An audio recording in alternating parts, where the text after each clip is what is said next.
Hello and welcome to DDOCast episode 495. Recorded live on November 11th. Happy Veterans Day. Thank you to all the veterans. Just pause for a moment and say that it's Veterans Day in the U.S. where we celebrate the sacrifices and service of our veterans. So we thank you to all the veterans for all countries. It's a big thing to do, and we appreciate it. I'm your host, Patrick. With me this week, we have a bunch of returning guests. We have Evilbeeker. Welcome back. Good morning, everyone. Yes, morning indeed. It's pretty rare that we actually get a show in that's definitively morning for all the American time zones.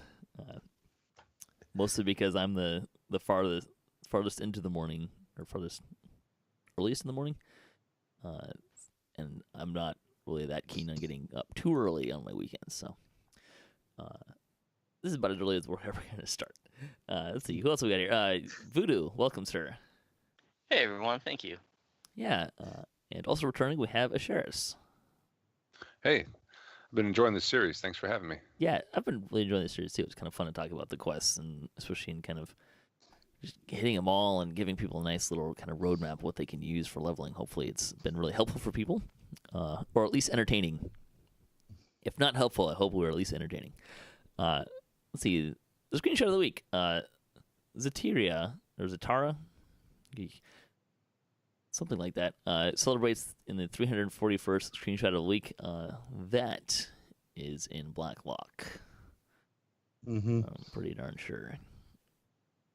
Cool shot. Yeah, nice. Doing what every adventurer should do when they run into that much treasure, right? Is give a nice big celebration. It's one of the bigger treasure stashes in probably the biggest. Is it the biggest non-dragon treasure hoard in the game? Garamel would be bigger than that. Oh, yeah, okay, that's a good call. One of the biggest. We like to talk about Dungeons & Dragons online. You can nearly every weekend. You can catch us through Twitch, YouTube, the DDO forums, iTunes, or from our website, DDOCast.com. DDOCast is hosted by CyberEars, the awesome podcast hosting network, and shows are usually available within a few days of recording. The next show will probably be next Saturday. That's going to be our Ravenloft preview video or episode. And when I say preview, really what we're going to be doing is we're going to be talking about the pre-purchase and what's coming, what we're excited about. We're not going to be like spoilering going on the servers or anything like that. It's kind of more about what's it like? What are we looking forward to? What pack you might consider purchasing? That's really what we're going to be focusing on, is helping people figure out what pre-purchase pack they might want. But we'll also kind of talk about what we know about it and go a little bit more in depth than we have. That's kind of why we've been skirting around the issue the last couple of weeks. Let's see. On the podcast this week, we're going to be continuing our series on leveling, 16 to 18. We've made it all the way here, which means we're almost done with heroics. We'll finish it up next time, which will actually is going to work out really well for a lot of reasons. But here we are, level 16 to 18. Quest levels again. And if you're new to the series, we've been going through 3 levels at a time, talking about the quests in these level ranges and which ones we like for leveling, which ones maybe we don't like for leveling, or just kind of a whole bunch of anecdotes on the way. It's been a lot of fun. So here we are at 16. And again, we've got a lot of series in these level ranges. I think 16 is probably almost... I don't actually see one that pops out of me that's... Mask of Deception would be the only one that's not not in a series, which we'll probably talk about a little bit. But yeah, let's dive right in. Who wants to kick us off, pick a series or a set of quests here? Well, I'll be happy to go first. So one of my favorite quest series, I mean, especially when it came out with the Underdark pack, was the getting to the Forgotten Realms. So you have Lords of Dust. What's the second one? Service of the Overlord, and Beyond the Rift. Spinner of Shadows. Don't forget Spinner of Shadows. Yep. Oh, yeah, Spinner of Shadows. So I love those quests. I mean, the look of them is great. some of the monologuing is kind of cool when you see the big giant loath pop up at you. For people who are old time D&D fans, that's a huge cool thing to see. And I really, it's great. These quests are great to not only just get yourself to the realms. It's a good chunk of XP if you're doing a push to 20. I really enjoy these quests a lot. It has a pretty good variety too, right? Because the first quest, it's kind of cultists, some undead. Second quest, you get in. It's kind of your first foray into the Underdark, or I guess it's not really the Underdark, but it's the kind of more of an underworld vibe that's very different than most of the other ones that we've experienced at that point. And the third one, of course, Spinner of Shadows is, I mean, it's almost a raid. I think actually part of the history that it was, they were kind of planning on it being, kind of designing it sort of as a raid until it kind of became this thing where they didn't want to, because you needed it to get to through and get to Evening Star, they didn't want it to be a raid and have that be a pinch point for people, because a lot of people don't do raids, or raids are harder to form, that kind of a thing. So this kind of an interesting quest in itself, but it kind of plays like a small raid. And then you get into the Underdark and the Demon Web and Beyond the Rift. So that's really kind of an interesting, nice, different selection of areas, not just mob selection. Yeah, it gives you a sense of accomplishment to get out to the realms. I think it's pretty fun way to all of a sudden. Oh, and then and then of course the big giant rift in the harbor, right? So after you do Lords of Dust, you can see that big hole in the side of the cliff there. I know a lot of new players will walk by and say, "Hey, what's all this going on right here? Why is everybody staring at this at a blank wall?" Right. I remember when that chain came out and doing it for the first time, when I had finished, or when I had done Beyond the Rift. I really felt like I had traveled through time and space to get to the Forgotten Realms. So that was a very nice feeling, because before that we were wondering how were they going to accomplish that, and it really felt like you were making this epic journey. And then at the end, seeing that Loth mini movie for the first time, that got me so ridiculously excited for that first expansion. Yeah, go ahead. I say there's a lot of cutscenes in Menace the Underdark, more so than I think most other places, which is kind of a good and a bad, right? Like it slows you down a few times, and after like the first dozen times you've seen it, you just kind of tune them out. Like, all right, bio break. Mm-hmm. Now I love Lords of Dust. This is a great quest. I love doing it in heroics and epics too. This is a great one to do part of your dailies. But on the heroic side, and epic side, you got 12 collectibles in there in a relatively short quest. It's an easier quest, so you can actually do this one on pretty high skull Reaper, and it's pretty reasonable. What's nice about this one is it's so well sectioned off with doorways and rooms, so you can sort of just shield block at a door, put up some CC, kill the mobs, move to the next door, and just repeat all the way to the end. So I love to do that one. I love to do it on high skull Reaper. I love to farm collectibles in there. I don't do the rest of the chain on Reaper mode. I really just, since Reaper mode came out, I'm Reaper all the time. If I can't do it on Reaper, or if it's a pain in the butt on Reaper, I just skip it. So for the rest of them, I don't typically do them on Reaper mode now. Spinner of Shadows can be kind of a pain in the butt. Beyond the Rift is kind of long. So I do Lords of Dust, Higher Skull. I skip the rest in this chain on Reaper mode.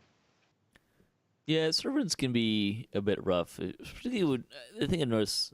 We'll talk about it more when we get. Yeah, this is one of those quests one of those chains where I tend to run it on heroic more than I run it on epic, mostly because when you get into epic, because you're probably going to be running it, if you're kind of adhering to the full value for Reaper XP rules, you're going to be running at level 20, 21, which in epic's terms, there's kind of this weird transition where you get into epics, and when you're at level 20, 21, you don't have a lot of, I mean, you can have your destinies, but it's surprising how weak you feel when you start running things on even moderate skulls in Reaper, compared to where you were in upper heroic levels. So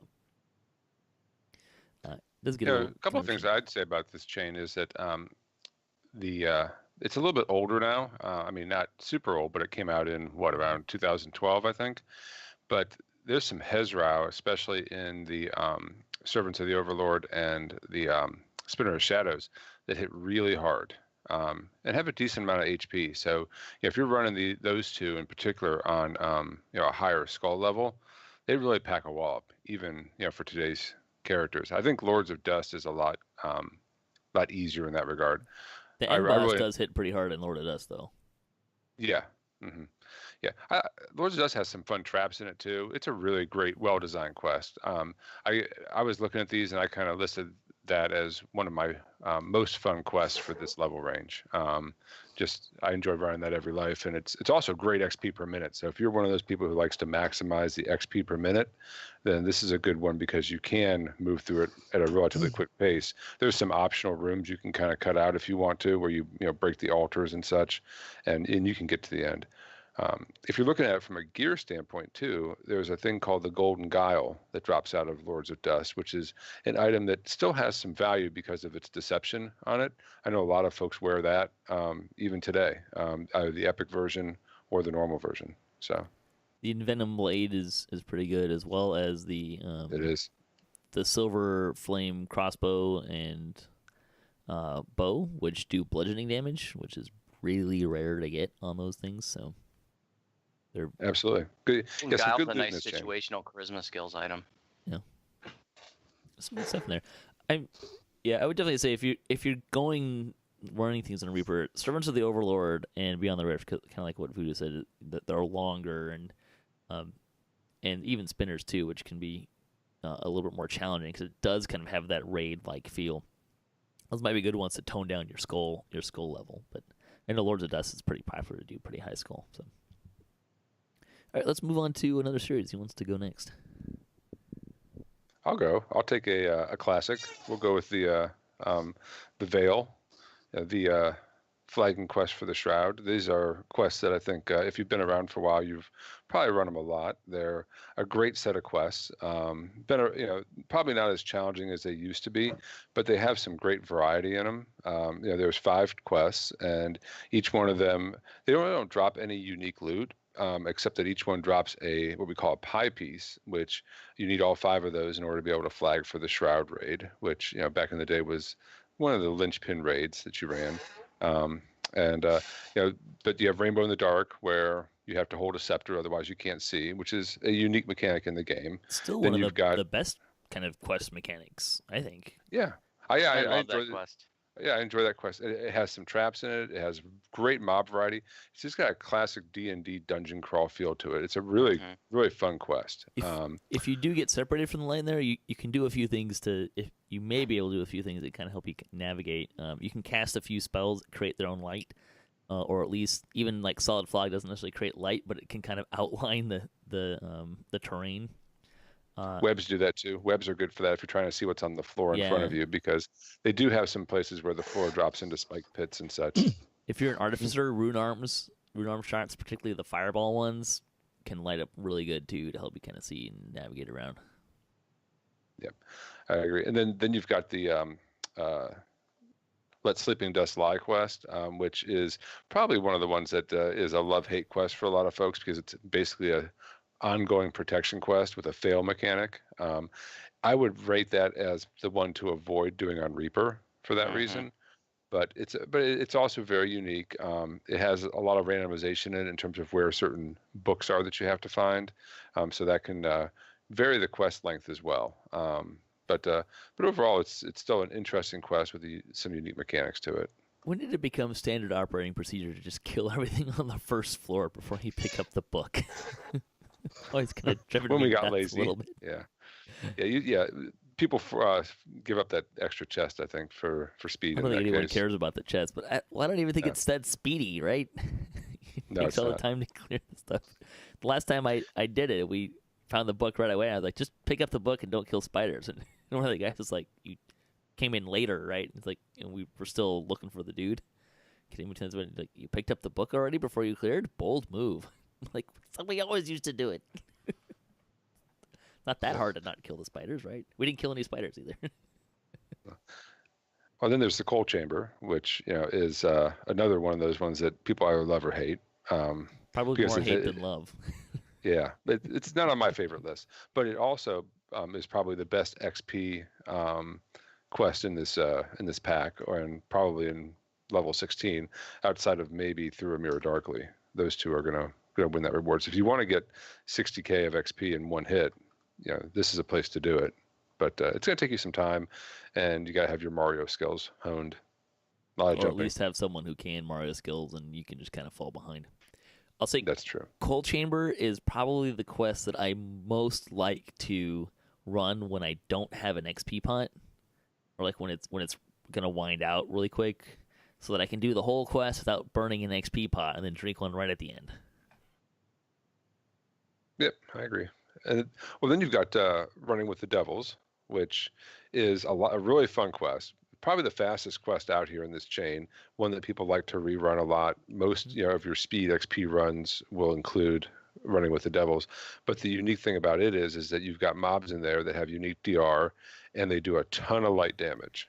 So, I mean, it's interesting how all these quests, even though they're of age, because these came out in 2008, they all have some mechanic that still makes them interesting or challenging, even for today's tunes. And this one is one where that stacking light damage can kill you in a hurry.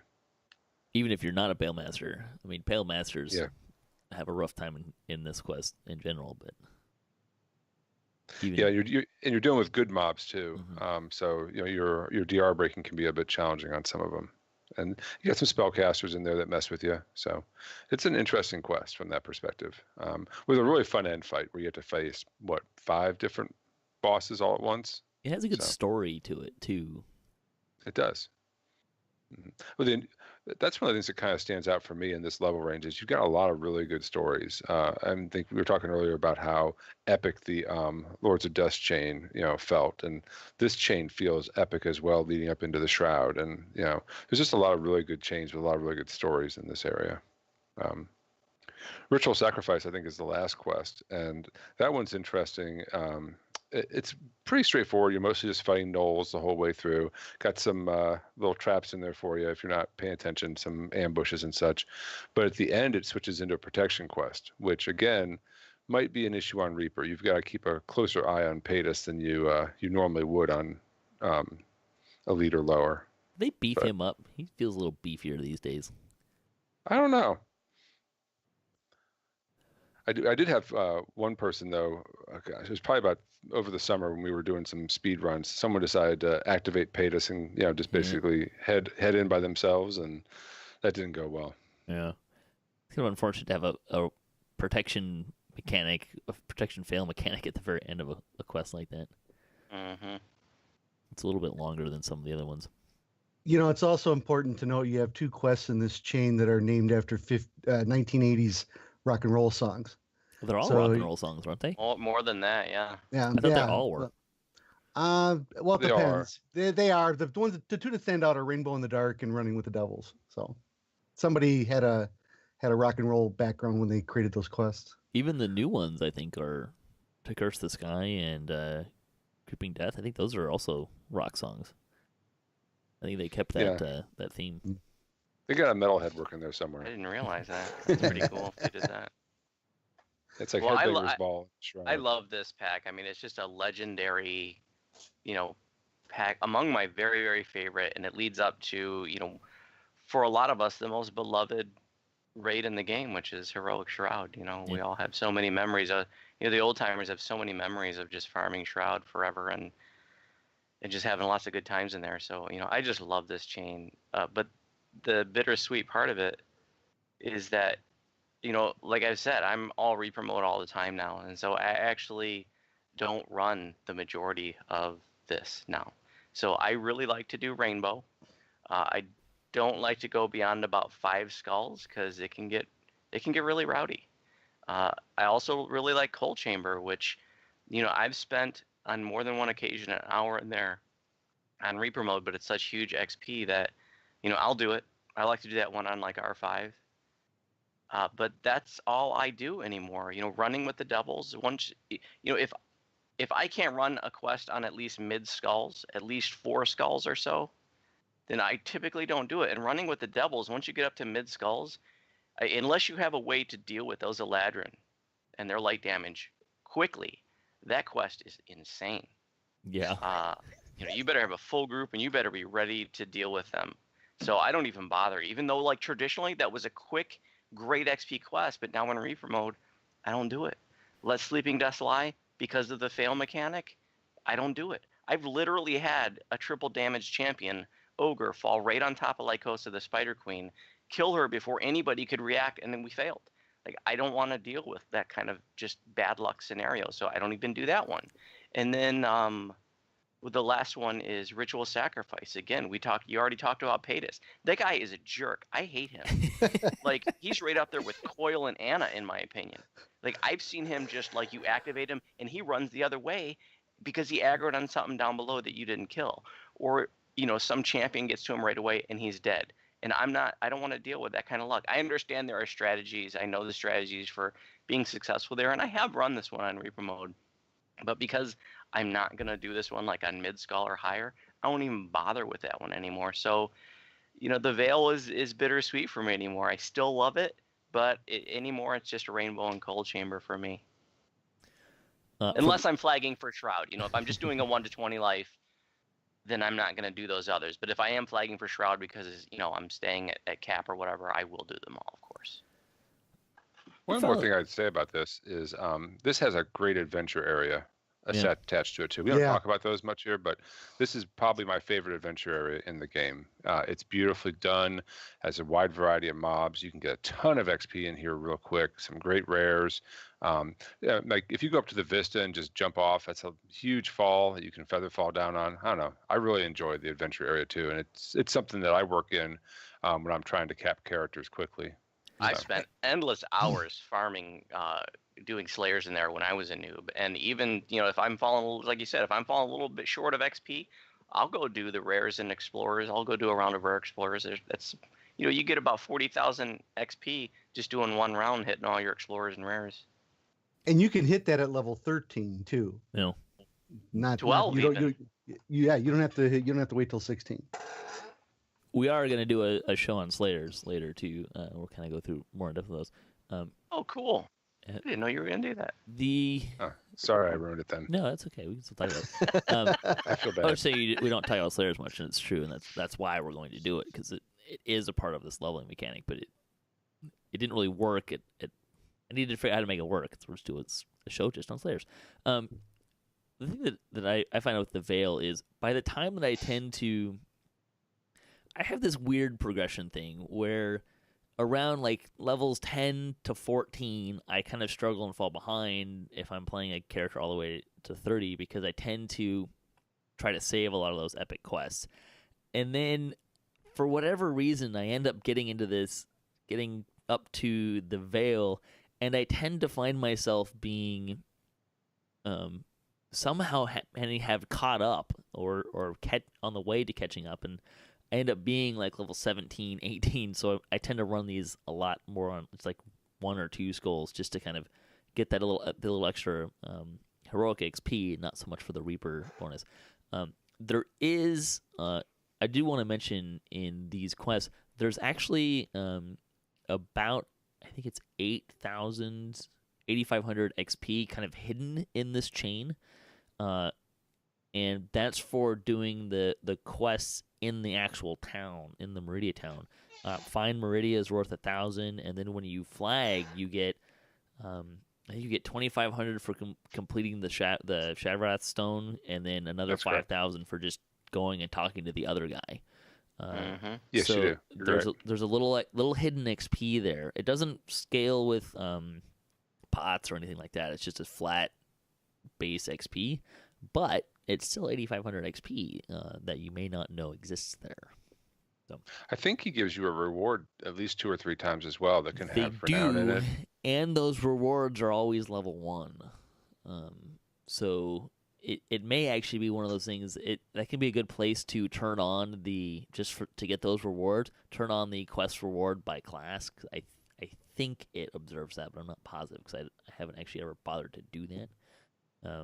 but you can get some nice level 1 gear doing it that way. I think it's like the Sultan Stormreach quest. The end of the end reward is a certain level of loot, but it's a little bit better than that you would normally get, and I believe that is also true of those Shroud end rewards there. Since we're talking about Veil, it's worth mentioning that if your main focus isn't Reaper XP, that Rainbow and running with the doubles is great to farm out on all the difficulties, because you can do those quests really quick, especially on hard and normal, and you can get really good XP per minute. Let's see, where should we go? We should Wayloon. It's probably the next logical place to go, right? So Sure. This would be Friends in Low Places, Lessons in Deception, Army of Shadow, Thrill of the Hunt, and Through a Mirror Darkly. Another good Slayer area associated with it. We kind of briefly mentioned that. The 5 quests have, I think, again, a pretty good cross-section of kind of what you're doing. Lesson in Deception is kind of a fun choose-your-own-adventure aspect to it of, do you want to do the side stuff or just go through it? Although I think these days people tend to mostly just go through it and then maybe use a shrine if they need to. Particularly if you're doing it on higher skulls, I think is kind of probably a more common thing, because you don't really get a whole lot for not doing any of the side parts and saving all your friends. So I would say Thrill of the Hunt probably has one of the harder boss fights with the chain whipping guy. If you haven't experienced those guys, especially on even just Epic Elite, he's pretty beefy, and that chain whip can do a lot of damage really fast if you're not ready for it. Yeah, this one gives you a appreciation for Shade Archive's chain whip. Yeah, it does. They bring a lot of hurt. And there's this room. This quest has a lot of rooms that are small, so you're in a limited space, and that chain has a very large reach. So you'll go into a room, and they'll have 1 or 2 of those assassins with those chains, and you can't hop out of the way or anything like that. They're going to clock you. So it's got some challenge to it. There's no doubt about it. This is probably one of the ones I would flag as being maybe a void on high skulls. Big time, yeah. I like to do these on mid skulls, but at this level range it starts to taper off. Most of the quests I'm just doing at mid skulls, and these are good examples. I like to do Army of Shadow. I like to do Thrill of the Hunt, but I don't really do the rest of Wayloon. I've never been a big fan of it. But Army of Shadow and Thrill of the Hunt, I found that can do mid skull in a reasonable amount of time.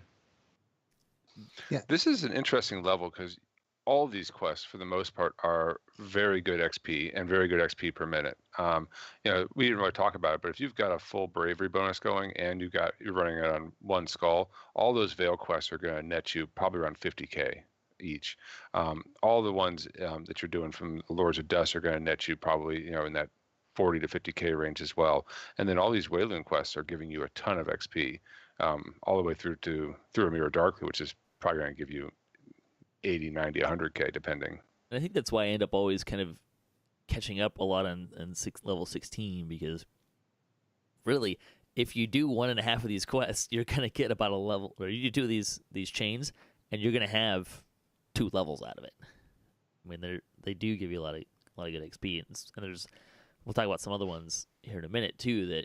That again, and that don't even have epic versions. Because Veil doesn't have an epic version, although Lords of Dust and Wayloon do. But there's a whole bunch in 17 that don't have epic versions. So if you're playing that game, it's pretty easy to catch up and find a lot of quests that you can choose from and that are really good XP. There's one thing I've noticed about the quests in Wayloon is that they tend not to be they're not as linear of a quest chain as a whole. All of the quests kind of have different directions you can go in. Thrill of the Hunt is really the only one that's linear. Lesson Deception has all the optional side stuff. Well, you can go pretty linear if you don't do that. Army of Shadow, you can go in any number of ways, and Through a Mirror Darkly is probably that one and Inferno of the Damned are like the 2 most unlinear quests that you can probably run in DDO. Yeah, I'd agree with that. One of the things to note here is this is where also they introduced that Shadowfell effect, which will show up in a couple of the quests, which is a little bit annoying. They've toned it down, but it's like this purplish effect that can be quite bothersome. It's still really brutal in snow. Although that may be because my graphics changed when I got a new computer. But one thing I'd like to shout out, by the way, is there is a weapon that I like out of Thrill of the Hunt. It's called the Fell Shiv, and it has improved Vorpal on it at level 14 and a red slot. And obviously we've been talking about how great Vorpal is earlier. Vorpal is something that most people want, and this is a nice weapon. You can typically find them on the auction house too, but it's a good weapon. And if you're also looking at making a Vistani knife fighter and you're looking for something in mid levels that has Vorpal on it, this is a good weapon to pick up. That's a great mention, because with Reaper coming, Vorpal is so much more valuable than it was before. And with the knife fighter, just like you said, it is an awesome weapon if you use daggers. Yeah, good one. I will say, we didn't really talk about Mirror Darkly. I do really like Mirror, and it's one of those quests that, again, if you run it with someone who knows where they're going and where to find all the orbs and things, you can do it pretty quick. And they give you a bunch of XP for that quest, kind of assuming that you're going to get a little lost and it's going to take a little longer. But once you really get that pathing down, you can really turn that into a nice chunk of XP. I've actually seen that on some people's kind of daily run in Epics. They'll run it still. Yeah. This can be a best XP per minute quest in the entire game. It's really amazing. Mm-hmm. Although it has some challenging rooms. There's one room, for example, where to get an orb, you have to flip your mirror in the room, and you're going to be dumped in the middle of a bunch of mobs, one of which is an assassin that just destroys you. And they have those chain flinging Shadow Archive. They have some interesting challenges in this one. Yeah, these are one of those quests where the Shredder Kai with their chain whip are probably more dangerous than a lot of the casters, but the casters are no pushovers either, so they definitely do challenge you in some of those tighter spaces. And it's kind of like Thrill too, right? Like, it's tight rooms, and so I recommend as much as possible in Mirror, don't switch in a room. Switch outside of the room in the hallway and then enter the room from the other side. Absolutely. If you can do that, that's great. There's also an interesting, it's not an undead beholder, but it's like a shadow beholder of some sort. Yeah. That's a fun fight too. That is a difficult fight. Can be. And I like that they have a no perching rule in that, in that fight. Yeah, that was clever. It'd be nice if they did it a little more often. And he's even climbing pretty up that ladder, and you start yelling at him. He's pretty snarky about it, right? The beholder's got a little lip. You're perching. No. If you're gonna perch, I'm not gonna fight. Neener. Anything else you want to say about Wayloon? Yeah, I'll chirp in. Correct me if I'm wrong, but if you're going through the outdoor area, isn't that the first time you see a purple worm? Ooh. Because when it might be. Because you see him in the Underdark, but the first time we saw a purple worm, you went a bunch of old D&D geeks just freaking out. That was pretty cool. I really like the way they did that graphic, and even within the quest too. I think in terms of level range, it's probably the lowest level you can run into one, but it's not the first place in the game that had them. Right. It's kind of that same fun thing.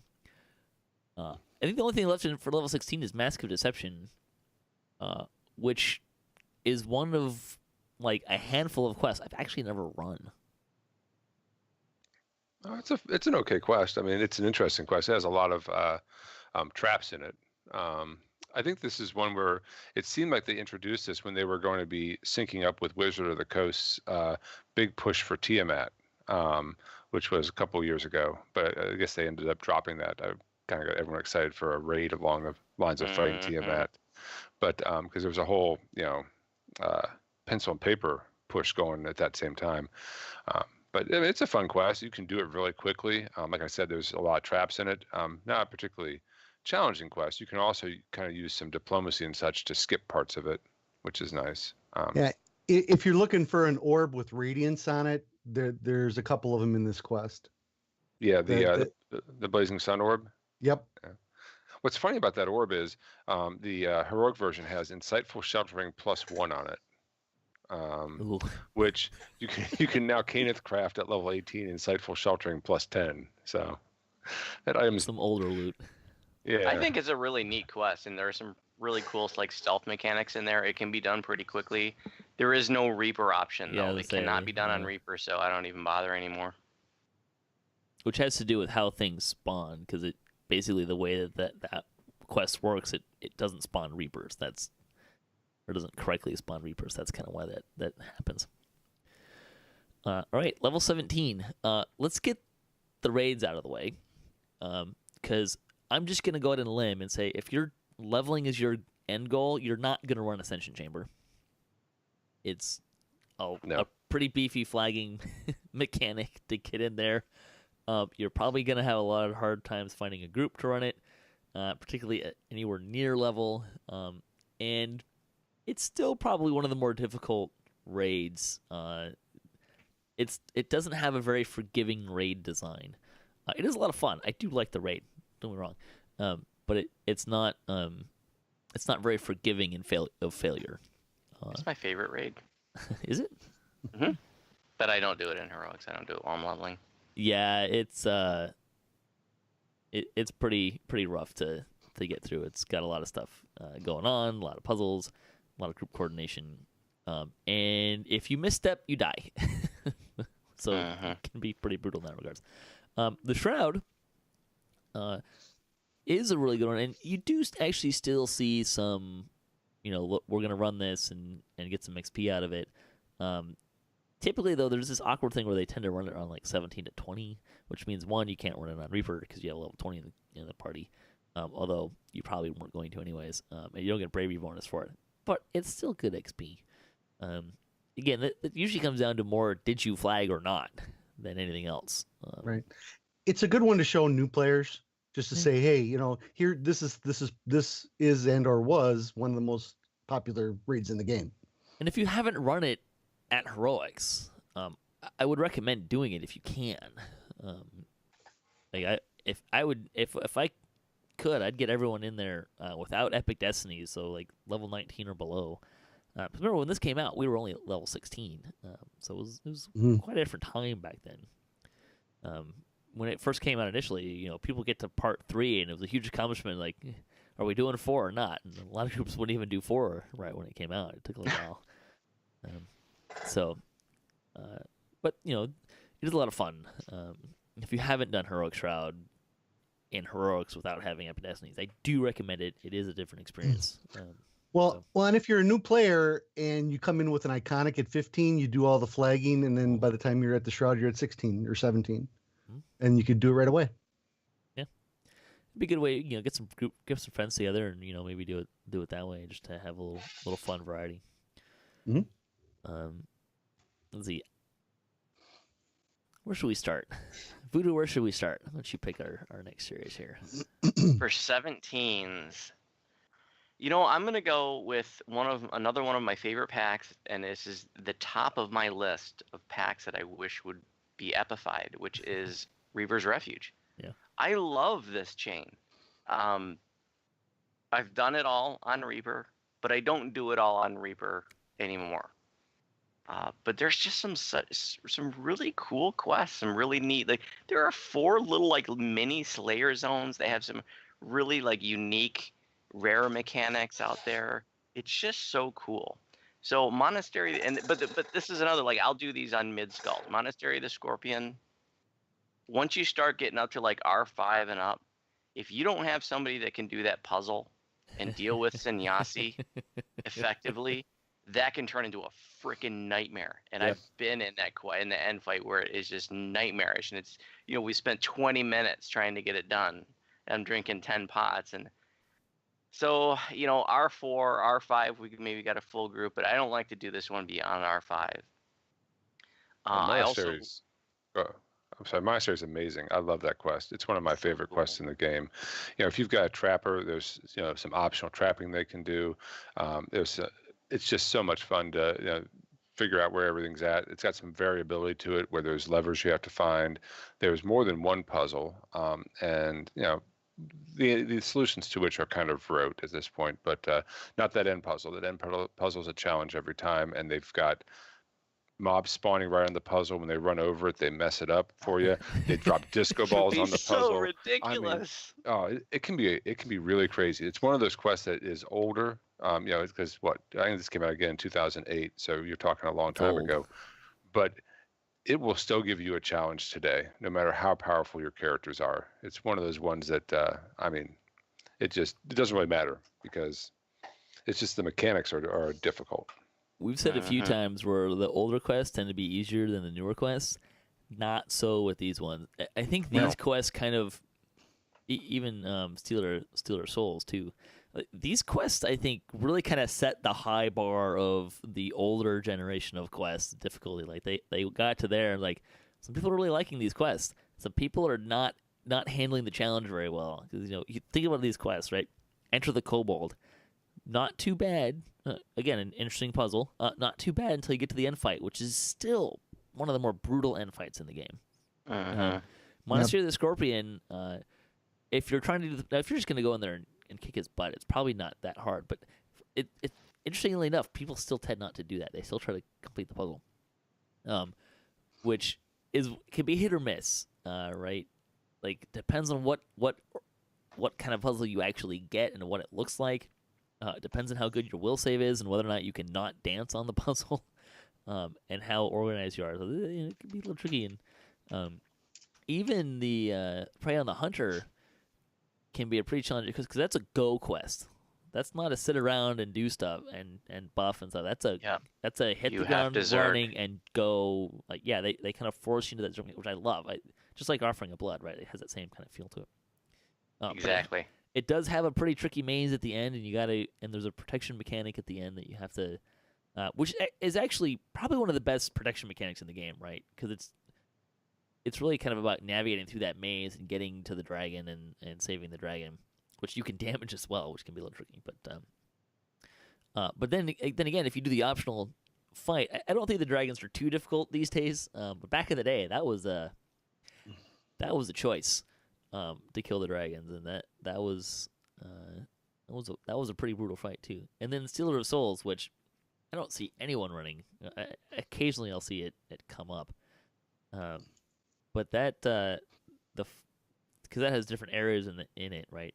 Different acts, kind of based on elemental damage, and the fire one was always pretty rough as well. So. Stealer of Souls is a really cool quest, and if you've never done it, you need to do it. But I don't do it in Reaper mode anymore, and I also will skip Enter the Kobold too, because the end fight is pretty crazy. I mean, once you get up to about 4 skulls, it can get really rowdy in there. So I do the other two. I don't need the XP, so I can skip quests. Prey on the Hunter. I mean, if you're an old timer, then you probably have memories of just endlessly farming this for the Tempest runes, because it would give a rune. It was the only one to give a rune on casual, so we would just sit there and farm it over and over and over on casual or normal, and just the hours that I spent in that quest. But yeah, great mechanic in the end fight, interesting maze, just love it. So I like to do Prey, and I like to do Monastery on Reaper mode. I don't do the others, and I just I got to give a push for, like, I really want to see Dragon Touch armor redone and amplified. Yeah, and Dragon Touch shields. Absolutely. We don't have a lot of end game armor right now, so I'm hoping they'll come up with something. And this model started off rough with all the because you got these runes and you didn't know what they were back in the day. They weren't labeled, and so you had to kind of guess, and it was a bit of a challenge. But one thing that I liked about this content too was that in order to access Stealer of Souls, you have to turn in 3 gems. And the gems actually not only come from this content, but they actually hid one in the desert. They hid, where did they hide the other 2? Orchard, and Giant Hold. Yeah. And Giant Hold. Yeah. So they intermixed other content with this content, which I thought was really cool. 6. Yeah. Oh, did you? Okay. Used to. Yeah. They changed it down to 3. But you still have to get one of those. There's kind of a problem with Stealer of Souls. You still have to get the 3 gems from each of the one from each of the quests to run it each time. Yes. Which is kind of annoying. Yeah, that's still kind of an annoyance, but you're probably not gonna, these days you're probably not gonna run it more than once anyways. So But it is a great quest. So if you ever get a chance to run it, it's timed. I think 60 minutes, and that end fight with the Lich Sorjek can be a real bear with those methods respawning. I really enjoy that quest. It might be a lot easier these days, but probably it back in the day it was a fight. You know, that wasn't the only tie-in with the gems. It was also on the Dragon Touched armor on the Sovereign Rune was your third piece of the set bonus for like the Tharns and the Glacial Wrath and That's the true. Lorix or whatever. Yep. So that was a neat tie-in too. Yep. Yeah. Yeah.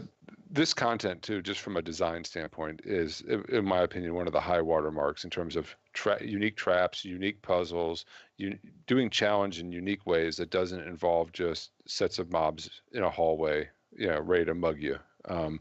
So when people ask what kind of content do you like, these are the quests that I would often point to and say, this is good stuff. A trapper is so huge in Monastery. I mean, how much do you love your trapper if you can get one from Monastery? Do you run Monastery if you don't have a trapper? Oh yeah, That's a better question. I will. Some people won't, and it goes back. It's an older quest, so it's more penalizing if you don't bring a trapper than some of the newer quests. Let's transition and talk about the Druid's Deep quests. We'll talk about that chain, which is out in Evening Star. 4 quests: Outbreak, Overgrowth, Thorn in the Paw, and Druid's Deep. Or no, Druid's Curse is the actual quest name. I think some solid-ish quests. I do find that the mob selection is pretty monotone in these. And they have one of the worst mobs in the game, in my opinion, with those The wisps. The wisps. I hate those wisps. Those Oh my are god, annoying. champion wisps are insane. They're tough. Champion Reaper wisps. Yeah, they can be pretty rough. There's not a lot you can do to them either. They get pretty high spell resistance. I love this quest chain because it's number one, it's the first time you get to use your nature bane weapons. Really, come on. I mean, everything you hit with it does extra damage. But it's got some. If you're a druid, and I know druid need a pass really badly, but there's some really great stuff. The equipment to come out of this for druid. You got your Swaling Blade, your Wall of Wood, and If you can get it. if you can get it, It'd be one of the hardest named items to get in the game. Yeah. But I think Swaling Blade, you see him on the auction house every once in a while. Wall of Wood, yeah, you gotta be lucky enough to get a good drop on that one. But I really like these quests because of they're just a little. The whole chain is a little bit different than a lot of some of the other stuff that's come across. Yeah. One thing I'd say about gear too is you've got some nice armor in here that you can wear as a druid, which doesn't violate your oath, which is always a challenge. Mm-hmm. They're not too difficult though, unless you go really crazy with some of the skull ratios. But again, has epic versions. But it's a good solid quest chain. I see it being run a lot. I think in large part because people, the chain that we talked about when Reaver's Refuge is on the higher difficulty scale, and I think the other chain that we'll talk about here is not really as popular. Just in terms of running, you don't see it run a lot. So I think this is the chain that people tend to gravitate towards as their primary level 17 quest chain. So. I've never been a fan of this pack, but I do run a couple of them. I like to run Overgrowth and Outbreak. Outbreak's pretty quick. Overgrowth can be done pretty quickly. But these are a couple, I won't go beyond R4 typically, because I have found that once you get to R5, champion Will-O-Wisps are party wipers. They're completely insane. So I'm just like, R4, that's it. I'm just going to, cut my losses there.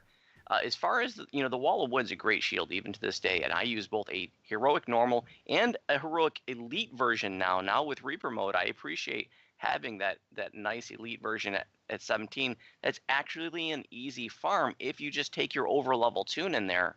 You can't do it over-level on Reaper, but just, take your 30 in there, farm it on elite. You can literally farm that in 2 minutes if you take a warlock in there or something. It's true. Really easy to do, and I have found it, doing it that way, easy to get whatever Wall of Wood I want.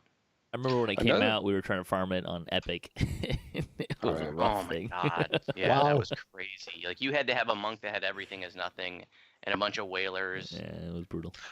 Another nice item out of that same quest is the Forester's Brush Hook, which has both meddling and aligned on it. So it's a great DR breaking item. Let's see. Although it is a comma. I think. Are we ready to talk about Acute Delirium, Lord of Stone? Kind of a Sure. a smaller chain. Again, it's a Zoriat chain, so it's a little weird. And you get the follow up to Delirium, which I actually the Acute Delirium is kind of fun. It's a little kooky, right? This is the one that you have to make the airship out of furniture, which is kind of amusing. I don't know. What do you think about this quest chain? And again, I don't see it run that much. I think this has less to do with difficulty, more to do with people just. It came out at a bad time, so it's not really a quest that people run a lot. So a lot of people don't really know it. I don't run any quest with the word delirium in its title. So I hate to say I'm in the same boat. This is a chain that I'm not very familiar with either. I'd probably run the Lords of Stone quest more than any of the other ones. Yeah, Lord of Stone can be done on higher skull pretty reasonably. I like that one. That's one that I will do, and one that I will do on higher skull at this level range. Lord of Eyes is a pretty rough quest to do too high difficulty, just because it's got you're gonna be fighting a bunch of beholders. It's a capstone boss fight. There's a lot of elementals that you have to kill in a specific small area, which can make it a little more challenging. So, and Acute Delirium kind of has some similar problems, just from the standpoint of trying to fight Reaper mobs while you're trying to protect furniture that's not very beefy. That can be a little tricky. But it's I think it's kind of a fun and interesting quest. It's worth running. If you haven't run it before, it's worth running them at least once, just to kind of see if you like the quest. But yeah, if you've run Delirium and you really hated Delirium, you're not going to like Acute Delirium, I can tell you that. It's kind of in the same vein of what's going on there. So I do love the dialogue of anything with the Lord of Eyes and Stone, and I think it's hysterical. Yeah. There is some, and you get to go in a beholder's gut. That's kind of interesting. There's some interesting things going on there. There's some neat things, and what could be more unexpected than more of the same? That's one of my favorite lines in Lord of Stone. The other question, a standalone sort of is Good Intentions. It's part of the Gnomework pack, but it doesn't really tie in with anything directly. It is kind of a follow up to Missing, because it's in the same area later in time, kind of a thing. I don't see many people running this on Heroic. I think partly because there's so many options, right, in these level ranges. So I think it kind of falls off the wayside, and people tend to run it more in the epic levels, anyways. I like to run it on Heroic and do it on about 5 skulls. Yeah. How is it in Heroic? Yeah, it's not bad. This is one when it first came out, I just absolutely loathed it. But I've come around. I don't hate it anymore. And yeah, I do cheese the end fight. It's because that boss is just a sack of hit points, and it's just so boring. But I want to give a special shout out to the gloves. Now I can't even remember the name of them, but the Sonic, the what? Dashing gloves, isn't it? Is it? No, I think you're thinking of the Mage Rights toolkit. The Sonic gloves are so awesome in there. Oh yeah, the dashing gloves. Yeah. Yeah, they're so awesome. So if you got like a Fey Pact Warlock or a spell singer bard or something like that, those gloves are phenomenal. And the ring in there is really good too. It has good loot. That whole pack has really good loot in it. All 3 of those quests. I think it's all constructs, which I think it's a little bit of a rougher mob selection, right? Because you can't insta-kill them, which a lot of people are going to be. It is a little slow to beat them down. A lot of the more popular builds these days tend to rely more on insta-kills, so it can be a little. Yeah, there's a lot of hit points involved and a lot of mobs, and I think it's just not as popular of a choice at this level range. So It is the only quest in the game in which you can fight a ladder and fruit. There's an animated ladder in the back. You don't have to go in that area, but if if you've never been back there, is actually an animated ladder that you can fight. It's kind of ridiculous, but it's kind of funny. Because Ooh, go ahead. I was gonna say, for anybody who's ever had the ladder bug in their face, that's a fight as well. Because we didn't talk about Sane Asylum, which I think is technically part of the acute delirium chain, but always kind of felt like this is one that I tend to run a lot. This one and Monastery are really good ones to run R1, Elite, Hard, Normal. Sane Asylum especially, because you can run that once you figure it out, and if you know the puzzle, which isn't that bad of a puzzle, it's more intimidating than it looks. There's actually you only need 2 solutions, but you can run it really fast, and it's really good XP. It is you have to learn how to do, there's a maze and that puzzle, which can be roadblocks to really lengthen the time. But once you figure those out, you can really cruise through it. The boss can be a little tricky if you're alone, just because it heals a lot more than anything else. It's how much it heals, which I've run into as a problem before. So, but this is a great XP per minute quest. Yes, fantastic. And it's one that, but historically, like I wouldn't do it unless I had a guide, because I never really learned it until very recently. Like just in the last month or two, have I felt comfortable. Like, did I learn like how to do like the whole like the rooms with reality and daydream or whatever, and then the puzzle as well. So I actually have a video coming out where I solo it. I like to do this one on Reaper mode. I don't like to do it beyond about R5 because the boss does, I don't know if he self-heals or if he regens, but he self-heals. You can see him cast, like there's a heal spell being cast on him every once in a while. It's very, very difficult to overcome if you don't have high DPS. I've been in there on Reaper, and he was on Reaper with a not well geared artificer alone, and it's like I was slowly losing ground until Endless Palisade came up, and then I could like catch up, and then I would slowly lose ground.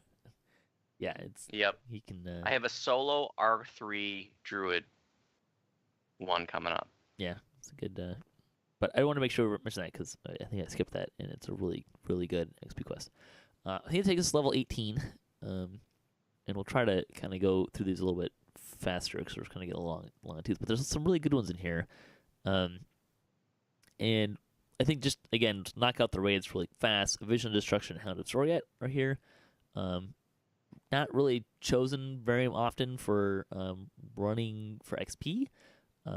I think they are good raids. You can run Hound of Zoriat on Legendary too, although it is a different quest, so it has a second channel of favor. It's additional favor and bravery bonus, so you don't have to worry about that, which I love. I wish they would do that more, like if they're going to release Legendary and Heroic quests, that they'd have them as different quests, so you could run them both and not get penalized, not lose your bravery streak. But in any case, 2 good raids, 2 solid raids. I think they're I really love fun. to do them. Yeah, I do VOD every life on Reaper. Do you? That's awesome. I'll do. Yeah. Oh yeah, dude. Usually R4, maybe R5. We have a really good tank. What's so cool is that's an old school raid. So when I was a raid newbie back in the day, like that was one of the first raids I started doing. And what's really cool about doing it on Reaper mode is it feels just like back then. Like you got to have a real tank. You got to have people that can cover the jobs, and you do it exactly like you did back in the day. And what's amazing about this 9-year-old raid or so is that there's still loot that's relevant. Tharn's Goggles is still awesome today. Yeah. But one bone to pick is that I have run this virtually every life, and so I'm on my 20th ratio life now, and I've run it almost every single life on Reaper. I have never once seen anything drop with Reaper or Mythic on it. But we've seen tons of loot drop, and I even asked on the forums, like, has anybody seen this stuff with Reaper on it? And one person said that the Guildie had something. I'm skeptical because, like I said, I do it every life, and I have yet to see anything Mythic or Reaper. But how amazing would be like Mythic or Reaper Tharn's Goggles? Pretty nice. That'd be awesome. Yeah. Nice. Yeah, I think the reason why these don't get run more often is mainly just the challenge of getting to them. That subterranean area is not intuitive, and if you know the paths, then it's fine. But I think a lot of players either forgot them or haven't done them, and so I enjoy the subterranean adventure area overall. You can get some good XP out there, but area for that, yeah. Yeah, especially Hound of So Zoriat, the way you cool. have to kind of like go into that room and fight the 3 corners with the beholders and then come back out again. It can be a little bit challenging. It's one of the coolest Slayer zones. It is so neat. It is. And there are areas back in there that there are a lot of people in this game that have never been to I see bet there's like the areas in there Beholder that no one's Council. ever been into. Yeah, like the Beholder Council is so cool. You got to swim through a lake of acid, and you come out, and there's a whole room full of beholders, and there's Zizul, the son of Zizi, and just that deep tunnels area has always been a favorite of mine. I just think it's so cool. Yeah, it's really fun. And just getting to VOD, for example, is an interesting thing too. You have to light the runes, and you have to go hit the levers, and Oh, the that's whole thing. awesome. It requires coordination. It's a lot of fun, and I love VOD too. And also shout out to the Divine Vengeance, which is the the Paladin sword that has different stats depending on what level Paladin you are. And I've heard actually that there is a newer version of that coming soon in Ravenloft. So interesting stuff there. Probably with the sentient weapons. I think there's non-sentient weapons too. There's gonna be a lot of weapons as Yeah. well. But Yeah, those are good ones. Let's see. Let's talk about High Road. So this is Detour, which is probably the least painful escort mechanic. yeah, because he can't die. He can't die. The girl He'll spawn more mobs at you, but he can't die. Yeah. coming up next level in level 19, we'll talk about another one who can't die. But yeah, this whole I put a shield over myself thing. Yeah, it's at least makes it a little more a little less painful. But he thinks he's the best ever. I'm a Harper. His voice work is amazing. See, also Lost in the Swamp, which has a very long optional, which I think almost isn't really worth it. I don't tend to do it anymore. We skip it. Yeah. It almost doubles the length of the quest. Well, not only that, but it can be difficult. Yeah, a lot of will-o-wisps in it. Voodu's favorite. Oh my god, I avoid will-o-wisp Sun Reaper at all costs. Stay at the inn, which is kind of it's a nice little story going on to it. Yeah, absolutely. You actually can imagine this would like be politics like this in the town. And then Rest Stop, which is the castle vibe is really kind of fun, I think. I like that. Yeah, we hadn't had a lot of castles at this point. I really like that vibe. I like that these quests too are very bite-sized. Like you said, if you skip the optional Lost in the Detour's Swamp, long, but the rest of them are all pretty short. Yeah, you get some quick hits here, which is nice. And this is a fun adventure area as well. So. And this quest chain, you really got to watch out for those spell wards. Yeah, because they can creep up on you really quick, especially in Rest Stop and End of the Road. Yeah, those I didn't mention. It was End of the Road, which that end fight in Rest Stop can get pretty rowdy. Yeah, the End of the Road end fight can be a little rough too because the end boss throws you up and there's spikes everywhere. Who puts that many spikes inside their castle? What? Who designed these defenses? Everything's People wrong. who are summoning demons. Yeah, I guess. I actually like that quest. That quest is fun where you're running around trying to get there, and then you get inside the fort, and it's a good overall quest. It's a good overall chain. A lot of good stuff going on. The optionals in that one are really good to hit too. They are, yeah. I really like to do Rest Stop and Stay at the Inn. I especially like to do Stay at the Inn on higher skulls.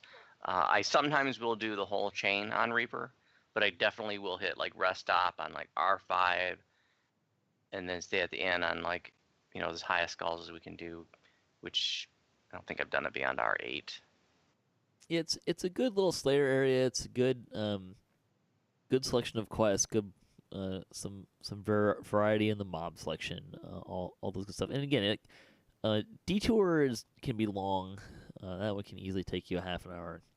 End of the Road, depending on how you do it, can kind of be more on the 20-minute range. But the other ones are pretty small, pretty short, pretty contained. Yeah. When you're talking about loot, there's not a lot of loot here that's really all that compelling to me anymore. But one thing that's nice about it is, as I recall, these quests give you Harper Favor. And Harper Favor gives you a really nice item, the Pin of the Harper, which allows you to get out of crowd control. one time per rest, which essential loot for any tune that you're serious about. It really is. Yeah, it's up there with the Gibber's Blade. It's really great stuff to have. Mm-hmm. It's part of a saga too. Yes, that's true. A couple of sagas, I think, actually. Mm-hmm. Yeah, we didn't mention that with the 16 quests, but those are included in several sagas. You can get some really nice heroic sagas going here. If you're behind on XP, almost all these quests come in some form of saga. Yep. Let's see. Other things at level 18. Let's talk about Terminal Delirium. Let's not say we did. It's got delirium in the title. I don't do it. Terminal Delirium, Palace of Stone, and Fashion Madness. These are newer quests. They're challenging. They weren't very compelling, and they're in a really packed level range. So I don't see them run hardly at all. Having said that, Terminal Delirium is an experience. If you haven't run it, I recommend trying it. Tone down the difficulty a little bit that you might think you can do. It's there are mechanics in Terminal Delirium that make you take extra damage. Like you get turned into a meter at one point, which means you take extra damage from certain types of damage, which everything around you is doing. So it can be pretty tricky. It is. If you like the previous Delirium quests, you'll like this. It's a kooky quest. The Delirium ones are all pretty kooky. But yeah, I would run it more if people were more into doing it, and it had some more loot or better XP or something like that. But it's a good experience to run once or twice.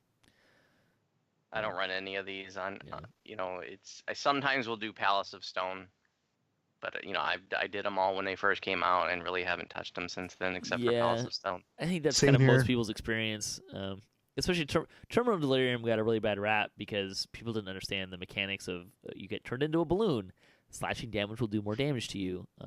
This is one of the rare instances in a new quest where not having a trapper is really painful. And yeah, there's so many other quests to run in here. People tend to hold 18 until they're heroic capped. So you basically have, at that point, at 18, you've got anything you missed from level 16 and 17, plus level 18 quests, most of which we've kind of already talked about, plus the level 19 and 20 quests at your disposal. And so it's in a really dense quest level range.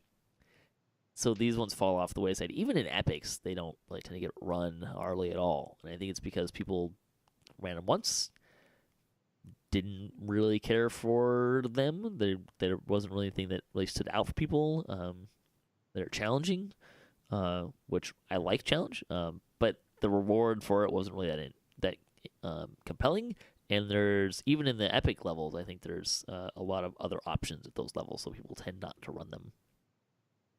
I ran one of them for the Epic Arcane Armor way too many times for my own liking, to the point where I was like, because at the time it had the +3 Insightful Con and the +3 Insightful Intelligence, which was great. But I decided after I got it, I was like, no more.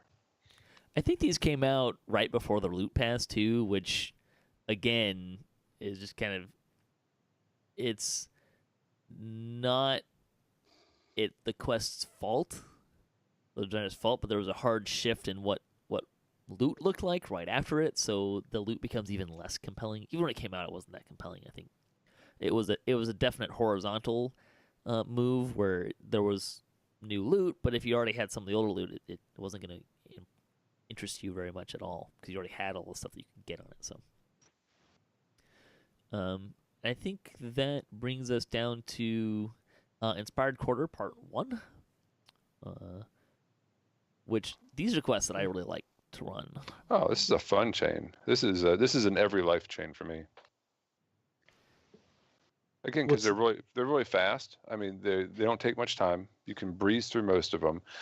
They're a little bit older, so the challenge level isn't quite there. But there's also something unique about several of them. Mm-hmm. Shipwreck Spy is a quasi defense quest initially, and then it moves into a quick run through the jungle.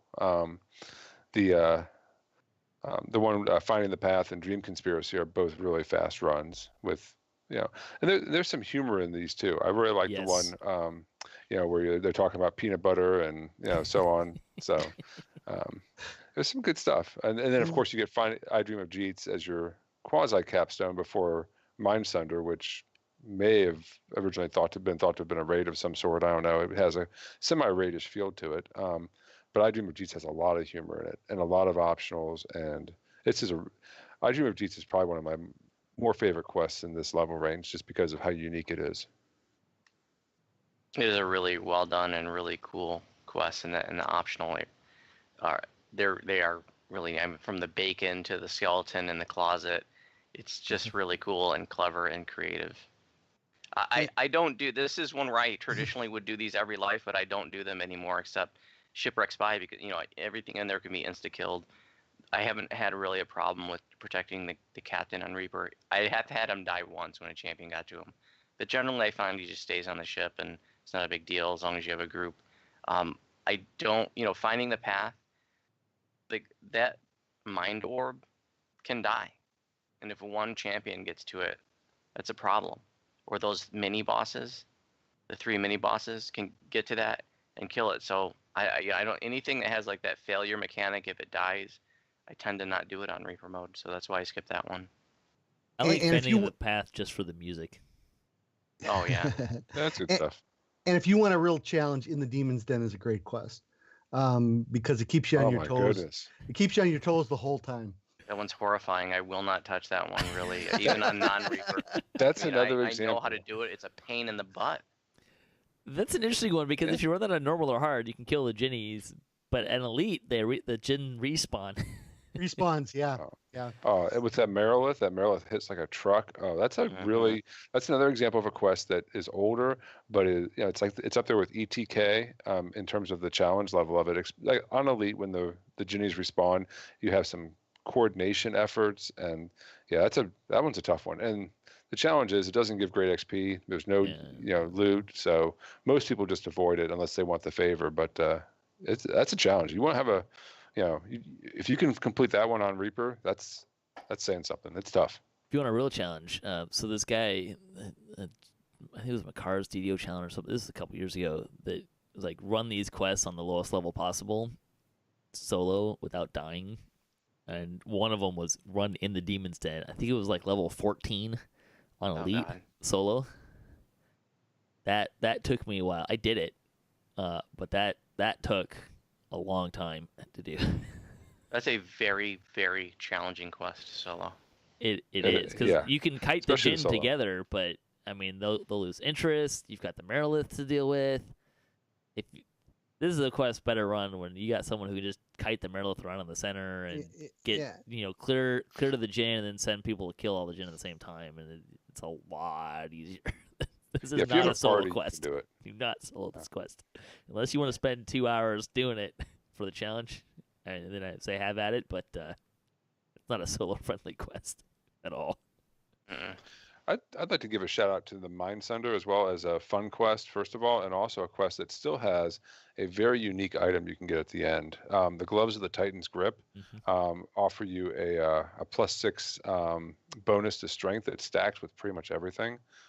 So it's still a really nice item to get a hold of if you can. All right, I want to tie this into a bow so we can move on to the rest of the show here. So just closing thoughts, level 16 to 18. How about if you travel to the realms, don't forget to come back to Eberron to do some of the other quests in those level ranges. A lot of people, they go out to Forgotten Realms and they kind of stay out there and they miss out on some of the other quests that are in that level range in Eberron. This is one of those ranges where I'd say, if you're running multiple lives, switch it up. There's so much content here, you don't need it all. Maybe run one life mostly through Forgotten Realms, and then run another one mostly through Eberron, or just try some of the different stuff out, because you have that flexibility here. I'll just say that, like the last time I was on a leveling show, I do have posted on our website all the quests that I do, 1 to 20.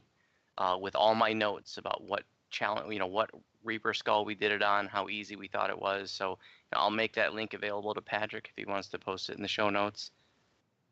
That's a pretty good resource. Yeah, great. I would say, run the quest you want to run. There's a lot of choices. You don't need them all, like we said. There's even some more kind of come next time with 19 to 20 that really kind of flesh this range out. So run the quests you like to run. Want that to be variety, run some variety. If you just want to run the easy ones, run the easy ones. There is a wealth of quests at this level. And a lot of them also don't have epic versions as well, so that's less of a concern, if it's a concern at all. So, with that, we'll get into game news. There's not a whole lot. There was the first Ravenloft preview was on Lemania this week, and there weren't actually. I didn't see release notes as we normally think of them. But there was kind of some information, so you could look at, so it contained the Land of Barovia Wilderness area, 3 public spaces, 7 dungeons, the bulk of the non-raid items, but not all, the Racial Action Point Tome, and Veteran Status 3, although they said they are not currently ready to discuss in what format that feature will be coming to the live servers, but we did get to see that. I don't know, did anyone spend any time there? I don't like to preview new content. I only go to Lemania when it's like new races or new classes. I feel the same way. I watched Jerry's stream of it on Wednesday. It's very pretty. I love it. They were actually asking for some people to give some feedback specifically on game performance, because they did, like in the wilderness area, they were a little bit more, I don't know how to say it, they put more shinies in it, I guess is an easy way of saying it. So they were interested in how people were able to experience the content and make sure it wasn't... I did see a video that was posted on the forums of someone running through the Wilderness Adventure area, and also saw a map that someone had made of it. And from what I can tell, it's huge. It's bigger than Stormhorns by a good sight, and it's beautiful. Wow. The artwork is amazing. But I also found that, and this was just one person running, it seemed to be relatively sparsely populated with mobs. So hopefully it scales with party size, and because I like a good mob density in my explorer areas. Yeah. Let's see other stuff. There were some talkbacking with devs. There was a dev event and some other stuff. The 2 kind of dev comments that I pulled out, one of which is related to Ravenloft, one isn't. The rest were all kind of talking specifically about certain things, like they were previewing loot and some suggestions people had, and we're going to make some changes, which probably won't be in the next Lemania Pass just because of timing. They are planning on bringing it back, I think, next week. Steelstar kind of chimed in regarding MMR, or MMR. Said yes, the cap is still in place. They have plans to alter the system, but it won't be coming until at the earliest after Ravenloft. So there's something to kind of look forward to. Also, Coco Majabo said, as mentioned in the known issues post, kobolds are in place with new monster types that are not yet in, such as Shambling Mounds. Hey, look there. Ooh, that's cool. There's a lot of monsters that we can still have. That's pretty old school. Yeah. A lot of good ones we can have there. Bonus days for the weekend is double crafting, Kenneth crafting XP, which is a really big boost, actually. I don't think they've ever gone that high. So if you need to do some Kenneth crafting, get some Kenneth crafting XP. Now is the time. And don't forget that you can do the tutorial and get an extra XP pod, or get some success boosters, stuff like that. Store sales. Adventure and Advance get 30% off of select adventure packs and quest XP elixirs through November 16th. Your freebie for the week, lasting potion of resist fire plus 20. You can get 5 of those with the coupon code no burns for me. The 4 is the number 4. So no burns, the number 4, me. So that was kind of a slow news week, I guess you could say. Which brings us to community news. The 258th Chronicle, Rogue is back, so you can check out that player-run stealth event. Teasel TV streams regularly on Twitch, so you can check them out as well. The guild for the week is the Knights of Pattern, a small guild on Argonesson looking for laid-back, mature players. The guild is currently running lower-level characters after reincarnation. You can find them in-game to learn more. The comment for the week is, what's the secret password? I would say which one? There's so many to... You need so many. Want to get on the airship? Want to do this, that, and other thing? You don't have a secret, Dirk. I was gonna say password 123. Or what is it? 2580. Fancy news. DDO Players News got a visit from Meta Ava on their last show. We got a shout out for talking live streaming with Shrim Tom and Cordovan. Hope people really enjoy that show. I understand that a lot of people maybe it wasn't really their cup of tea, but I had a lot of questions about it, so thought we'd do a show on that. Mickey has a video walkthroughs from this year's Night Revels. City also did Reveling the Night. Very Bad Guild quenches the flame. That's a series. If you haven't watched any of them, you should probably go check out. They've been doing that series for a while. I'm trying to remember what number they're up to, but they get a lot of videos for that. I think at least in the 80s.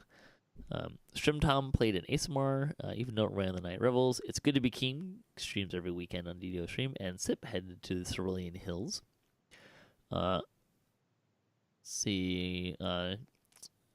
had a video this week on navigating the pit in Litany of the Dead. Easy to do and not get hit. It is. First thing to do is take off your featherfall. See, I do it with featherfall on. Do you really? Yeah. I take it off. But yeah. More ways to do it, I suppose. See some blogs this week. Damsels of DDO had their 76th episode come out this weekend. Their 77th podcast is live tonight at 2 a.m. Eastern Time. DDO Players News had their 154th episode, and Mickey's Delirium had a couple of posts, one on Raids Week 49 and Epic Crucible on Reaper 2. And of course, we want to mention as well, Team DDO is raising money for Movember. So if you want to get in on that, there's some prizes and that kind of stuff that we'll be having. A bunch of 500 point codes and some community loot polls from for kind of the drawings, but there are also individual rewards if you participate as well. So a lot of fun stuff there. All right, that'll bring us to Lightning Post. And I really like this comment. This came from Zazzy Jeff. As far as commitment to the game, so I think he was talking kind of about.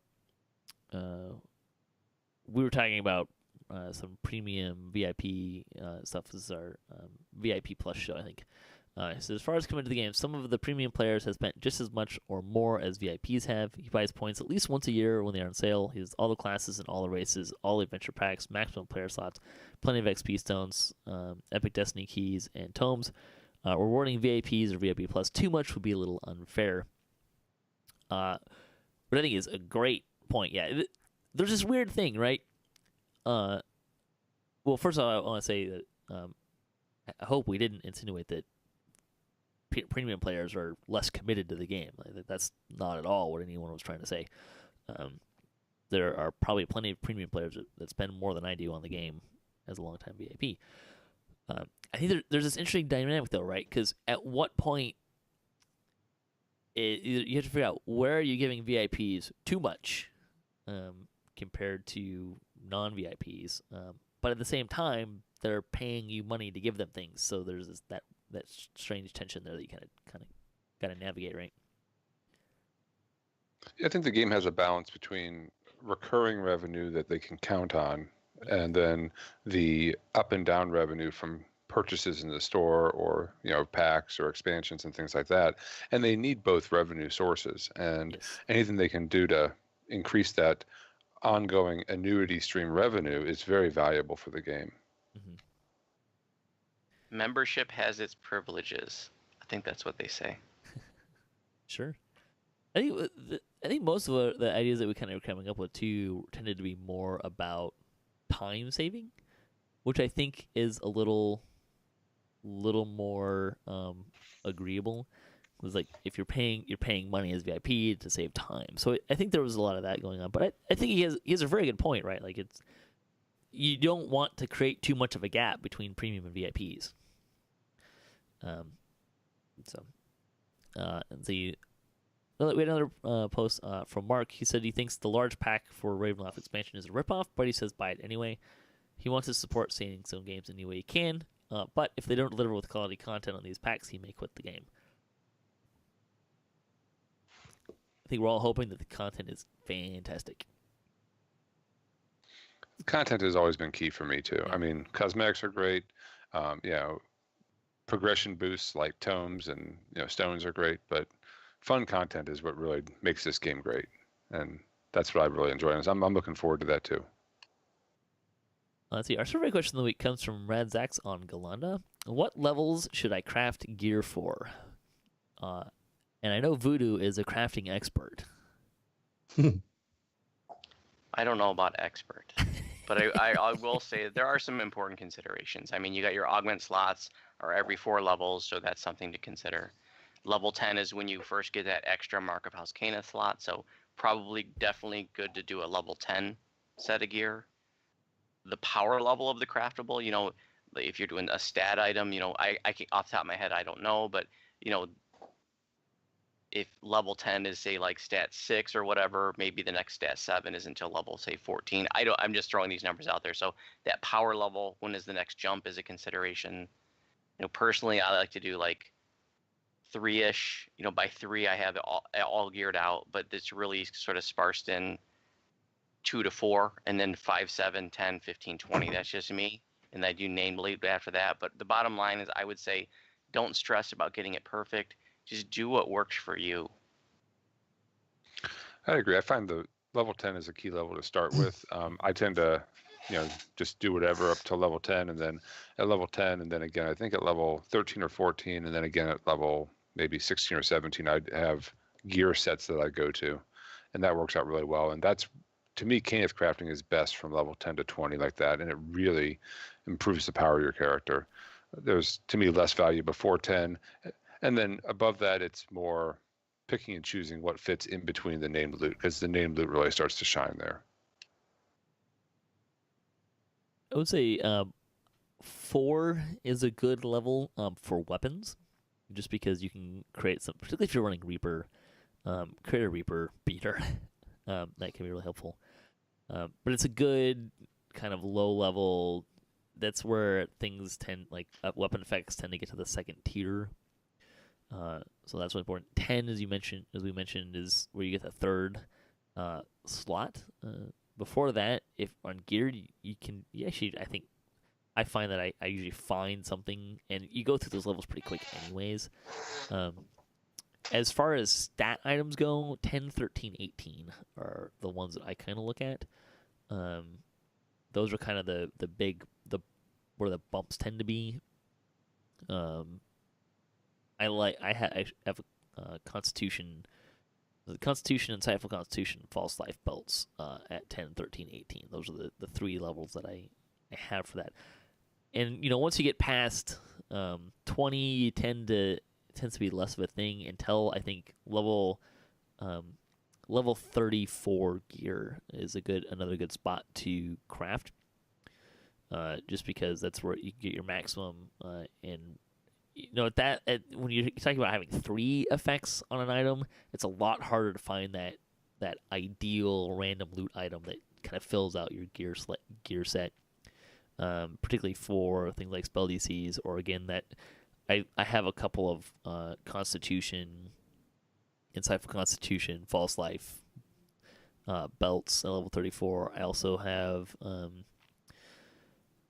some strength, insightful strength. I think healing amp gloves kind of goes in there nicely, but those tend to be so for wearable stuff. 10, maybe 13 really 10, 18, and 34 are kind of like the three places I like to get stuff crafted. Well, you also have to be conscious of your collectibles. So you may not have enough collectibles to do so many different levels of items. So pick your best level ranges based on what you have. If you've been playing DDO for 10 years, you probably got a gargantuan bag just full of the stuff.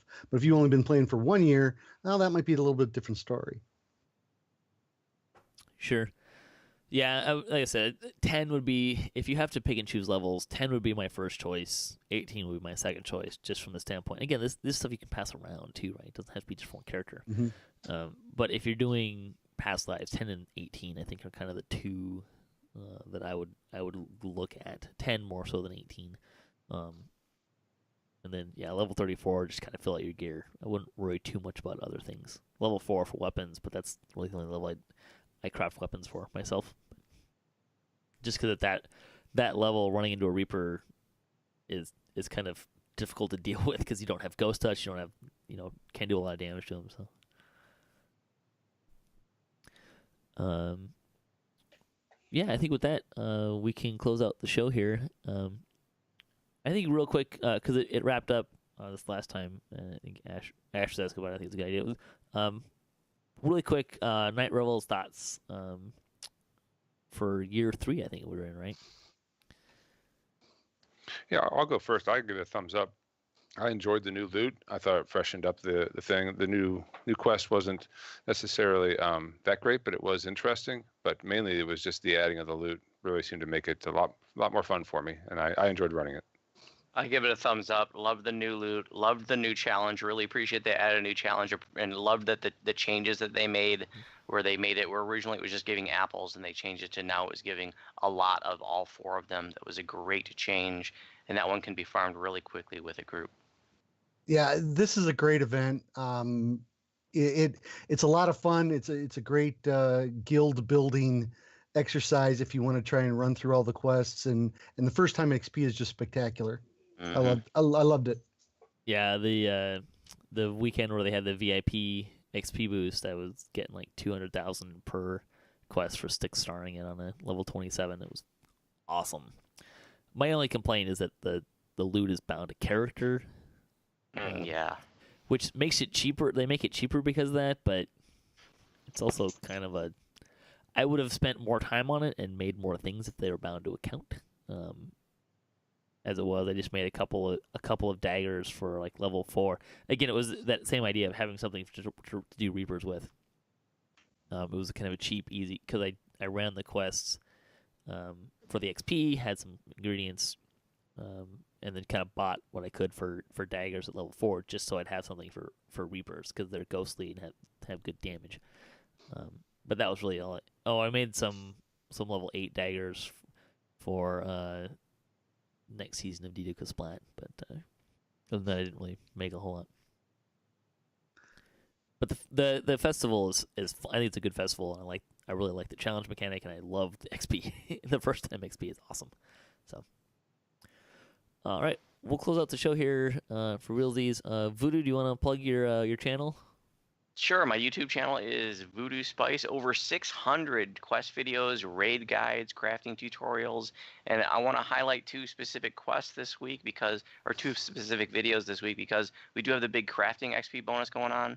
So I have like a tutorial video, like a beginner's guide to the new Canaan crafting system. Whereas if you know nothing about it, you were intimidated by it, you were avoiding it, like I walk you through everything from the start. So it's great as a starter video, and then I did a live stream. The last time they did a big XP bonus a couple months ago, I did a live stream where it was like sort of like an advanced guide, but I also give tips and I show how like you can level very, very quickly. So if you've been dragging your feet on getting involved in camp crafting, now is the time, and watch my live stream and you can see how you can very easily level very, very quickly.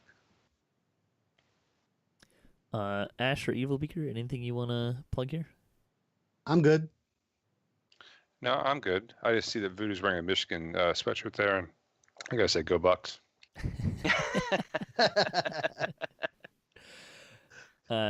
Thanks for listening to the show, and thanks to my guests here today, and thanks to all the contributors for DDOCast and to Standing Stone Games and Wizards of the Coast, and to Cybears for hosting the podcast. If you'd like to support the show, you can visit our website, DDOCast.com. You can also support us on Patreon and our Patreon page.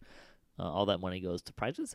You can hit us up at DDOCast.com for show notes, MP3s, our calendar, previous shows, swag, and other fun stuff. If you'd like to be part of the show or have a comment on this episode, maybe a question you'd like to hear us answer, or a topic you'd like to hear us debate, or hey, you just want to say hi, leave us a comment or email us at ddocast@gmail.com. You can also find us on social media and follow us for the latest cast updates. Our closing tip for the week comes from Frog on Kyber. It says, buy low and sell high. So until next time, may all your attack rolls be crits, all your chest level appropriate, have fun, and don't forget to gather for buffs.